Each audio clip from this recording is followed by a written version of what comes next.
माछ कला मालामाल ओडिशा सीमांतवर्ती पश्चिमबंग दीघा मुहाण में मत्स्यजीवी जाल में पड़ा 90टी तेलिया भोला माछ प्रति माछर ओजन 30 रु 35 केजी रही प्राय 1 कोटी टंकार माछ सबू नीलाम करा जायछि। गतकाली पश्चिमबंग में किछि मत्स्यजीवी गभीर समुद्र को माछ मारिबा जाइथिबा बेले जाल में तेलिया भोला माछ पड़िथिले। एही माछर पित्त और अन्य अंश जीवन रक्षाकारी औषध और प्रसाधन सामग्री तैयारी में व्यवहृत होता है। यह माछ विदेश को मध्य रप्तानी करा जायथाय, सेतिपई तेलिया भोला माछर बेस चाहिदा रही। तेबे मत्स्यजीवी माने आज सकाळे माछगुडी को नीलाम पई दीघा माछ मार्केट को आनिथिले। तेलिया भोला माछ देखिबा पई लोकंक भीड़ जमिथिला।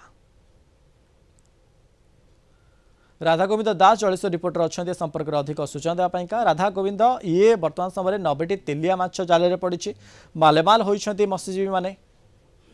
देखो मनोज, गतकाली जितेबाला किसी पश्चिमबंग मत्स्यजीवी दीघा मुहाण को जाते माछ धरिया तेज से जाल में 90टी तेलिया भोला माछ पड़ा जार प्रति माछर ओजन पाखापाखि जो देखिए 30 रु 35 किलो लेखा ओजन। ताको नहीं आज सकाल जिते दीघा जो माछ ऑक्शन सेंटर अच्छी से नीलाम करने तेज यही माछर देखा जेहेतु 30 रु 35 किलो ओजन 90टी तेलिया माछ एका सांगे पड़ी नहीं माछ गुड़ देखा प्रबल गहली लगी। पर्यटक मैंने गहली लगाई समस्ते फटो उठाते तेज ये माछ गुड़ कलिकतार एक कंपानी 1 कोटी टंकार जहाँ नीलाम कर जना पड़ी ये जहाँ जना पड़ी माछरू विभिन्न प्रकार औषध सामग्री और जटिल रोगर औषध और प्रसाधन सामग्री तैयारी होती माछर विदेश में बहुत चाहिदा रही। कलिकतार एक कंपानी माछ गुड़ 1 कोटी टंकार नीलाम नहीं जना पड़ी। मनोज, ओके, अनेक धन्यवाद आमको अधिक सूचना दौले। राधा गोविंद दास जलेश्वर रिपोर्टर संपर्क।